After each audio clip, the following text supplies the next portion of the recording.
রবিবার রতুয়া ১ নম্বর ব্লকের মহানন্দাটোলায় ৭ দিন ব্যাপী শ্রীমদ্ ভগবত অমৃত কথা অনুষ্ঠানকে কেন্দ্র করে সুসজ্জিত কলস যাত্রা হলো।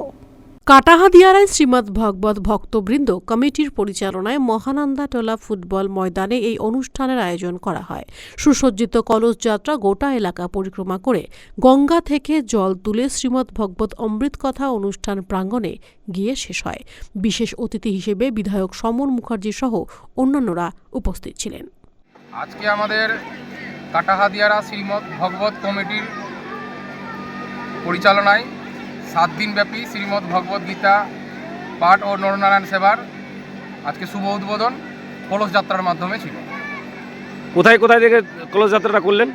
আমাদের মূল মঞ্চ থেকে আমাদের পবিত্র গঙ্গা নদীর থেকে জল নিয়ে গোটা এলাকায় পিয়ারি সরকারটোলা, চৈতিটোলা, জিতুটোলা, সাহানগর, কালীতলা, সুদামটোলা সমস্তটা পরিক্রমা করার পর আমাদের কলস মূল মঞ্চে এসে সমাপ্ত হয়। এই কলস যাত্রায় কতজন ছিল মানুষ? এই কলস যাত্রায় আনুমানিক আমাদের 5,500 থেকে 7,500 লোক উপস্থিত ছিল, ভক্তগণ উপস্থিত ছিল।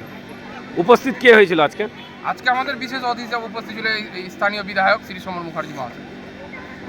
আর আগামী দিনে কি বার্তা দিচ্ছেন এই ভাগবত পাঠের মাধ্যম দিয়ে? এই ভাগবত পাঠের মাধ্যমে আমরা বার্তা দিচ্ছি, আমরা এই এলাকায় সমস্ত ভক্তবৃন্দ এবং এলাকাবাসী যাতে সৌভ্রাতৃত্ববোধ সুদৃঢ় হয়, সবাই মিলে এক ভেদাভেদ দূর হয়, এই বার্তা দিচ্ছি। আমরা সবাই এক হয়ে থাকবো।